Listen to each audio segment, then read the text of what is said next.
En France, le narcotrafic semble proliférer sans qu'on arrive vraiment à trouver de moyens pour l'arrêter. Alors face à ça, le Sénat il se penche ces jours-ci sur une proposition de loi visant à le comprendre, à l'endiguer. Mais aujourd'hui à Libé, on veut vous proposer de vous plonger dans ce phénomène. On veut vous expliquer comment le narcotrafic prospère, comment il a évolué au fil du temps et quelles sont les pistes pour freiner son expansion. Alors pour le faire, je vous propose de discuter avec Charles Delouche-Bertolassi. Salut Charles, tu es journaliste oui. à Libération, spécialiste des questions de politique autour des drogues et des tendances addictives. Ma première question, Charles, c'est est-ce qu'aujourd'hui, on peut dire que le narcotrafic explose en France ? Oui, concrètement, on peut le dire. Il n'y a jamais eu autant d'offres de stupéfiants en France et en Europe. Depuis une trentaine d'années, les saisies de cocaïne en France, elles ne cessent d'augmenter. Dans les années 90, on était à une moyenne de 1,8 tonnes par an. Dans les années 2000, 5,3. Et là, on est à plus de 11 tonnes dans les années 2010. En 2023, on est à 23 tonnes. Donc en fait, ça ne cesse d'augmenter. Et comme on le disait un petit peu plus tôt, la drogue est de plus en plus pure. Donc ce qui fait aussi des conséquences sur les consommations. Les réseaux de trafiquants qui faisaient du cannabis jusqu'alors se sont mis à faire de la cocaïne parce que c'est beaucoup plus facile d'en acheter. Le prix de gros au kilo a baissé aussi. Donc oui, il y a une explosion de la conso qui va de pair avec une explosion du trafic. Je vous fais une petite pause. Merci beaucoup de regarder cette vidéo. Si elle vous plaît, abonnez-vous à la chaîne YouTube de Libération. On en produit chaque semaine. Sachez que c'est une émission qui est tournée en direct. Donc vous pouvez nous rejoindre sur Twitch les lundis et les mercredis midi pour participer à la discussion. D'ici là, je vous souhaite un bon visionnage. On va rentrer dans le détail de tout ça. Pourquoi est-ce que cette explosion est arrivée ? Est-ce que c'est lié à une évolution du narcotrafic ? En gros, concrètement, est-ce que le narcotrafic, il a changé ? Mais en fait, le narcotrafic, sur la question de la cocaïne, le narcotrafic, il a changé parce que pendant longtemps, on ne produisait que en Colombie. C'était des réseaux très identifiés avec des têtes de réseau qui géraient. On est toujours sur le modèle de la tête de réseau, mais c'est-à-dire que maintenant il y a beaucoup plus de produits de pays qui peuvent produire. Les techniques de production se sont modernisées, ce qui fait que maintenant on peut produire en fait de la cocaïne directement en Europe. Il y a des laboratoires qui ont été démantelés aux Pays-Bas, en Espagne. Et en Belgique, si je me trompe pas. Et puis, au-delà de ça, c'est aussi ça va de pair avec la mondialisation, c'est-à-dire que le trafic maritime qui est énorme, le modèle du conteneur est très visé par les trafiquants aussi, parce que en termes de contrôle de douane, c'est impossible de vérifier les plus de 100 millions de conteneurs qui sont réceptionnés en Europe chaque année. Donc c'est très compliqué pour les polices de lutter contre tant de drogue. Dans cette question de l'évolution du narcotrafic, à l'époque, qu'est-ce qui caractérisait le narcotrafic ? Comment est-ce que la drogue entrait sur le territoire français ? Comment est-ce qu'elle était vendue ? C'était quoi le fonctionnement du narcotrafic à l'époque ? Il y a toujours le pays producteur, après il faut un distributeur, et puis après il y a des gens sur place qui revendent la drogue avec les gérants, des sous-gérants. Après c'est toute une organisation du travail très pyramidale et qu'on peut retrouver sur tout type de réseau. Mais la différence c'est que maintenant il y a aussi l'accès à Internet qui a complètement changé la possibilité pour une personne de devenir trafiquant, c'est-à-dire qu'on peut acheter facilement en gros, on n'a plus forcément besoin d'avoir des rapports ou des liaisons avec une personne sur place. L'ubérisation aussi du marché des drogues a complètement fait muter le trafic et si bien que maintenant il n'y a plus besoin d'appartenir à un gros réseau pour vendre. Il y a un côté auto-entrepreneur qui s'est mis en place un peu du dealer, qui a le côté PME aussi qui a été montré par pas mal d'observateurs dont David Wimberger qui est à la Mildeca, avec qui on avait parlé longtemps. de l'arrivée du trafic dans les petites et les moyennes villes. Et c'est vrai que maintenant, il y a plus, en quelque sorte, il suffit de 5-6 personnes pour faire rouler un petit réseau sans avoir besoin d'un lieu de deal, en fait, parce que maintenant, la livraison à domicile a complètement révolutionné l'accès à la drogue. Bah ça, c'est quand même hallucinant de se dire que tu peux te faire livrer de la drogue chez toi. Enfin, je suis peut-être un peu trop naïf, mais c'est... Il y a 10 ans, 10-15 ans, ça a commencé à émerger en passant par les SMS dans un premier temps. Et puis après, il y a eu tout un basculement sur les messageries dites chiffrées de type WhatsApp, Signal, Telegram. Et avec les phénomènes d'offres, de fidélisation du client, de cadeaux offerts. Il y a des cadeaux offerts. Ouais, il y a des cadeaux. Genre X quantité de cocaïne ou de. Ouais. Quoi. Il y a des cadeaux offerts, c'est-à-dire que tu peux avoir soit un gramme gratuit, soit découverte d'une autre drogue gratuite, soit même parfois ils proposent des cadeaux dans certains points de deal, certains fours à Marseille organisent des tombolas. Avec des PlayStation à la clé. Enfin, c'est vrai on est vraiment dans une économie parallèle, très structurée et qui tend à vraiment fidéliser le client. Il y a des services on n'est pas non plus si vous n'êtes pas content, vous serez remboursé, mais il y a un côté service après-vente, en fait, qui s'est mis en place via l'envoi de messages répétés, de promotions, les échanges de répertoires aussi, de fichiers de répertoire entre différents dealers se revendent très cher. Et des répertoires, c'est-à-dire qu'en fait, vous balancez tout votre répertoire des offres, c'est du tabassage marketing. Ça donne l'impression que c'est des entreprises, des petites entreprises qui ont le même fonctionnement que je sais pas, une entreprise qui fait de la com ou qui vend je sais pas quel produit. Ça a l'impression d'être la même chose. Ça a toujours été comme ça.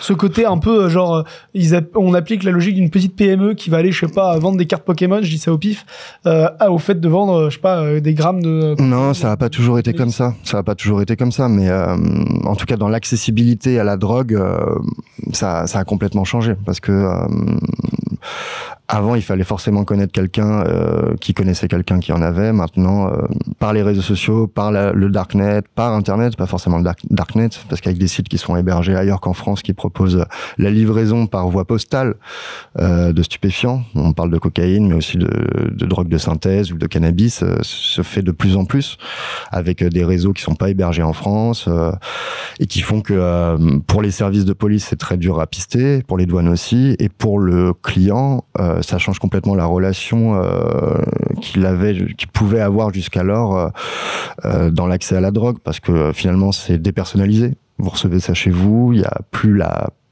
crainte que pouvaient avoir certains clients d'aller dans un lieu de deal, dans un quartier, avec les risques qui vont avec.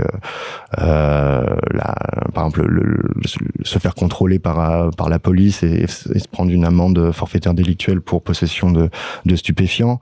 Avec la livraison par voie postale, ça c'est vraiment l'anti client qui va au four acheter sa dose, quoi. Aujourd'hui, c'est quoi les liens avec la criminalité à l'étranger, les gros producteurs de drogue? Comment est-ce que ça se passe? Aujourd'hui, c'est quoi, par exemple, les couloirs d'arrivée de la drogue en France? C'est quoi les liens avec la criminalité organisée étrangère? Mais déjà, ce qui est important de noter, c'est qu'il y a certes des trafiquants français, mais il n'y a pas que des trafiquants français qui agissent sur le territoire national. Même dans les petites et les moyennes villes, il y a l'arrivée de groupes de trafiquants. Tu me parlais des routes. C'est les ports, en fait. Les ports représentent la partie la plus importante de l'arrivée de la cocaïne en France. Il y a aussi le phénomène du drop-out, en gros, des trafiquants qui abandonnent en fait leur cargaison en bord de mer sur les littoraux de l'Atlantique. Des ballots de plusieurs kilos de cocaïne qui sont lâchés et récupérés par d'autres personnes après. Il y a aussi la route de l'Espagne avec les Go Fast, où l'Espagne qui est c'était jusqu'alors la porte d'entrée de la cocaïne en Europe. Maintenant, on tend plus à être du côté du nord, avec la Belgique, le port d'Anvers, qui est, si je me trompe pas, représente 80% de la cocaïne, enfin de l'arrivée de la cocaïne. C'est énorme en Europe. Et voilà, il y a eu vraiment un développement général de l'offre de la cocaïne qui va avec un montée de la violence et de la corruption liée au trafic. Ça a été montré par l'Observatoire européen des drogues et des toxicomanies, par Europol. Il y a des concurrences entre les filières qui se créent. Multiplicité des groupes de trafiquants, donc ça veut dire multiplicité de la concurrence, et du coup il faut protéger son marché. C'est ça, il doit y avoir des victimes collatérales. C'est quoi les conséquences concrètes de cette prolifération du narcotrafic? Eh bien, selon l'Office central de lutte contre la criminalité, environ 80 et 90% des règlements de compte et meurtres, tentatives de meurtre entre délinquants sont liés au trafic de stupes. Et les victimes collatérales, il y en a beaucoup, parce que le phénomène des shooters qui a été montré par plusieurs observateurs, et c'est en gros les tueurs à gages, les jeunes tueurs à gages. On l'a vu à Marseille notamment, on l'a vu aussi à Paris, place des Ternes, il y a quelques mois ou quelques années. C'est des règlements de compte en pleine rue qui en fait ou des règlements de compte, ou des prises de quartier qui avant avaient tendance à être moins prégnantes. Maintenant, on est vraiment sur des chiffres de criminalité qui sont très hauts, même si l'année 2024, les chiffres de la criminalité sont plus bas aussi, parce qu'il y a eu, je prends par exemple l'opposition entre les mafias marseillaises qu'on a beaucoup documenté, entre la DZ Mafia et le clan des Yoda, cette prise de territoire de Marseille et même de l'au-delà, parce que on peut parler de Arles aussi, de Aubagne, des petites villes aux alentours, de Aix, qui sont devenus des territoires recherchés et ciblés par les trafiquants. Et en fait, ils se disputent les places de deal. Sur le côté de la violence, on est sur certains observateurs parle de mexicanisation carrément du trafic de drogue en France. Je pense qu'on n'en est pas là quand même, parce que c'est avec le phénomène des tueurs à gages payés par les trafiquants pour aller descendre généralement des guetteurs, parce que c'est pas forcément des têtes de réseau qui sont visées, c'est plus pour marquer et pour accentuer la guerre et le rapport de force. Donc côté guerre de territoire, mais ça tu dis, pour son temps on n'y est pas encore en France. On n'y est pas encore, même s'il y a beaucoup de victimes collatérales liées aux fusillades qui ont lieu dans les quartiers. Je pense à Socaïna qu'on avait fait, dont on avait parlé. Il y a morte à Marseille, tuée par une balle perdue il y a un peu plus d'1 an, alors qu'elle révisait ses cours de droit, si je me trompe pas, dans sa chambre. Il y en a plein des victimes comme ça qui sont collatérales à ces expressions de force du milieu. Pour marquer les quartiers, et c'est pas que le nord de Marseille, hein, c'est aussi les villes alentours, petites villes moyennes, on l'a vu à Grenoble aussi. Il y a des opérations de police pour endiguer, pour toucher au narcotrafic. Lesquelles sont-elles? C'est quoi leur efficacité? Et quels objectifs? Eh bien, l'État a mis en place il y a je crois qu'il y a 1 an et demi maintenant, les opérations XXL, Place Net XXL, qui sont vraiment une démonstration de force pour le coup des policiers et des gendarmes, avec le déploiement d'une petite centaine d'effectifs autour d'un point de deal. Mais finalement, en fait, ces opérations-là n'impactent le deal que pendant quelques heures, voire quelques jours max, parce qu'en fait, à chaque fois qu'il y a une opération de ce type-là, si saisie il y a, les trafiquants ont du stock, et c'est très compliqué de fermer un point de deal. Un point de deal qui a été fermé, par exemple, c'est à Saint-Ouen, la cité des Bouts-en-Train a été fermée parce qu'il y a plus d'habitants dans la cité. Ils ont réussi à éradiquer le deal là-bas, mais ça a mis beaucoup de temps, et pour ça il y a eu maintes opérations policières, mais il a fallu attendre en fait qu'il n'y ait plus de locataires, et que les quelques dizaines de locataires qui persistaient dans ces tours puissent être relogés. Donc c'est vrai que c'est tout un déploiement de force, de répression, de beaucoup de moyens pour finalement pas grand chose, et enfin en tout cas c'est vrai que certaines critiques ont pointé l'argument un petit peu comme du ministère de l'Intérieur dans le partage des saisies qui avaient pu être faites au cours de ces opérations XXL. Le trafic s'adapte toujours et mute, et on l'a vu pendant le Covid, où on pensait qu'il y allait avoir des pénuries de stock de cannabis ou de cocaïne. Il n'y a pas eu du tout de pénurie. Ça a duré. Il y a eu une période de transit de 6 jours, et au bout de 6 jours, les trafiquants avaient du stock et ils avaient des masques qu'ils vendaient. Ouais, ils vendaient des masques Covid. Et du gel hydro. On était dans une époque parce que l'époque où il y avait la pénurie, pardon. L'époque de pénurie, mais eux, il y avait pénurie de rien. C'est quoi aujourd'hui les propositions, les possibilités pour mieux endiguer le narcotrafic? Comment on peut faire? Mais déjà, enfin, ils ont prévu une refonte un peu de l'appareil d'État sur le modèle de la DEA américaine, qui est l'agence de lutte contre les stupéfiants. Ils ont prévu la création d'un parquet spécifique aussi, mais anglais crime organisé plutôt que parquet national anti-stupéfiants. Donc c'est vraiment lié, une volonté de lier le narcotrafic à la criminalité organisée. Et aussi un axe très important sur le blanchiment d'argent, parce que c'est primordial dans le secteur de blanchir de la drogue. Et c'est un secteur qui, à l'échelle mondiale, qui représente environ 650 milliards de dollars. En France, en 2017, on est sur une fourchette haute de 6 milliards d'euros, donc ça représente 20% du chiffre d'affaires du marché européen. Et ce qui fait que cet argent liquide, il faut le blanchir. Et pour les trafiquants, c'est très important de blanchir l'argent. Et c'est justement ça que le gouvernement a ciblé. Je crois que c'est notamment ça dans la proposition de loi présentée au Sénat le 28 janvier. C'est l'un des éléments pointés pour essayer d'endiguer le narcotrafic, c'est le blanchiment d'argent. C'est vraiment efficace, ça peut fonctionner. Comment est-ce que c'est possible de le faire par ailleurs? C'est vraiment efficace et ça peut fonctionner. Et puis en plus, ils ont une volonté de se baser sur la création d'une infraction d'appartenance à une organisation criminelle, un peu sur le modèle de la législation italienne anti-mafia. Donc c'est vraiment une législation qui en gros tape les trafiquants au porte-monnaie, quoi, et pour saisir leur magot finalement, quoi. Et c'est plutôt que de viser les petits trafiquants, les petits dealers, ce qu'on appelle aussi les jobbers ou les guetteurs, qui finalement ne sont pas les têtes de réseau, ne sont pas les cerveaux des organisations trafiquants. En tapant l'argent, l'État entend les mettre hors d'état de nuire, mais c'est vrai que ça s'accompagne avec toute une logique aussi. Il y a aussi une volonté de viser les messageries cryptées, donc c'est viser tous les accessoires en fait aussi qui permettent à un trafiquant de drogue de prospérer et de pouvoir continuer de faire prospérer son commerce. Dans la gestion du narcotrafic, de la consommation de drogue, etc., on parle aussi beaucoup du Portugal qui a dépénalisé toutes les drogues. Comment ça se passe? Et comment ça se passe notamment par rapport à la criminalité organisée et au narcotrafic? Eh bien, le Portugal est toujours une route de transit de la cocaïne. Ça a été montré par différents rapports européens.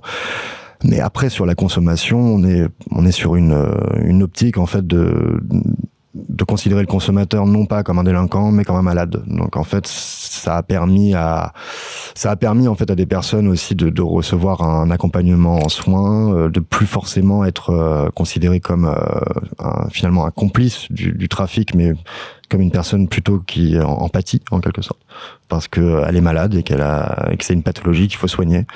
Après, sur les chiffres du Portugal, le Portugal, en termes de consommation de stupéfiants, propose les chiffres, fait partie des pays qui sont les moins importants en Europe, comparément à la France, où la France, ne serait-ce que pour le cannabis, on est à 900 000 usagers quotidiens, alors qu'on a une politique répressive qui est basée sur le modèle de 1970, la guerre à la drogue de Nixon, donc l'internationalisation de la guerre à la drogue.